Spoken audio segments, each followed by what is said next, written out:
Hey guys, CoachFan15 here, and I just want to thank you guys so much for getting me to 200 subscribers. It just means so much to me. Originally, I was going to ride V2 for 200 minutes or do a Six Flags Great America tips video, but I would be like in the park and like, hey, behind me, this is a good restaurant, you should eat here. I mean, they don't really have any restaurants like that, but I mean, you get the point. But I mean, with the Rona and everything, the park is closed and it might not open till August. So I thought, hey, why not just not do an on-site tips video, because I have no other ideas. But I mean, that's what I'm gonna do. So let's count down the top 10 tips for visiting Six Flags Great America.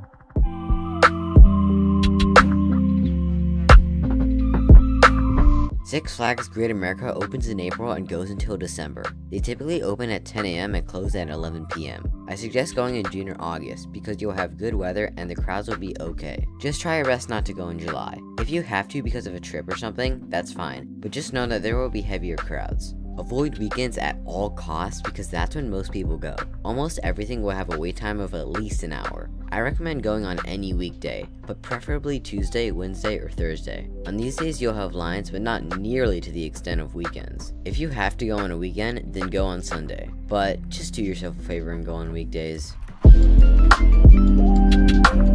There are several hotels throughout Gurnee. These include a Hampton Inn, a Holiday Inn, a Comfort Suites, a Super 8, and a Baymont Inn. In addition, there is a Great Wolf Lodge Waterpark just across the street from Great America. Now, I can't advise you on which hotel to stay at because I've never stayed at any of them because I live about 5 minutes away. So those are your options. You decide where to stay. This may seem obvious, but you're going to want to buy your tickets online if you don't have a season pass. Not only will it be cheaper, but you won't have to stand in line for an hour at the front gate to get a ticket. And I mean it. I took a friend here once and they didn't have a pass or a ticket, so we had to buy them one at the front gate. And it took over an hour just to get a single ticket. So do yourself a favor and just buy it online. Unfortunately, I can't tell you the price of a single day ticket as it's not on their website currently. If you're watching this after the pandemic, I'll leave a link in the description to their website so you can check and see the price. If you plan on only doing the dry park, then you could do it all in one day. But if you're doing the water park, you are definitely going to want 2 days. There's no way you'll fit it in. They have actually a pretty good water park, and with the addition of Tsunami Surge, it'll be even better. So I actually do recommend you spend some time in the water park. Just go with 2 days.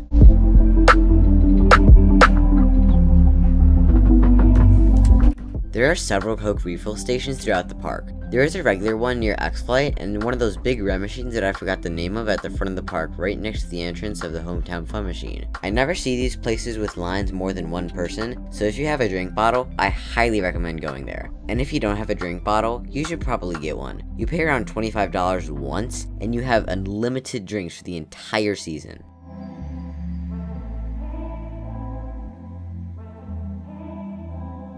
Basically, any B&M coaster at the park will get a really long line. Also, both Max Force and Goliath draw massive lines, so try to hit those rides up first. I recommend doing Superman first because even on dead days, this ride still has a decent line. Because of this, I probably ride Superman once a year. It's that bad.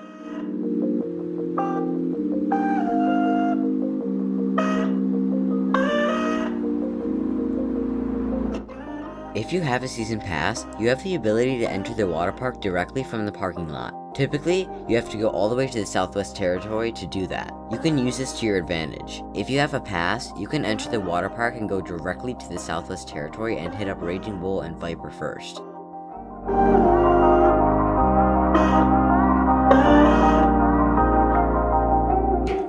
Usually everyone enters the parking lot through this one main road, but you should try to avoid that. Those booths that you have to go through so you can pay for parking always have at least a 4-car line, whereas with this back entrance you can drive up with no wait. The most cars I've ever seen there is 2 other cars. It's that empty. Plus, you can get some great views of American Eagle from this road.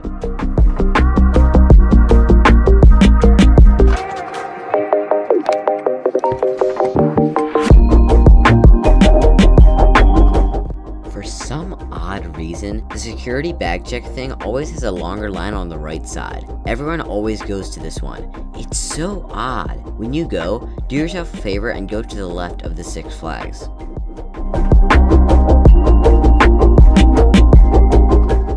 Don't eat the park food. You can, but you shouldn't. For something like lunch, you probably should. But for dinner, I recommend going to one of the restaurants in Gurnee. There are some really good places to eat. One of my favorites is the Chocolate Sanctuary. They have really good food and excellent desserts, so I highly recommend going here. By the way, the Chocolate Sanctuary is right across the street from the back entrance that I just talked about. Also, there's Culver's. This is the world's best fast food chain. They're mainly in Wisconsin and northern Illinois. Seriously, this place has amazing burgers, really good chicken tenders, and the creamiest ice cream out there. Seriously, I take Culver's ice cream over any regular ice cream shop whose sole purpose is to make ice cream. It's that good.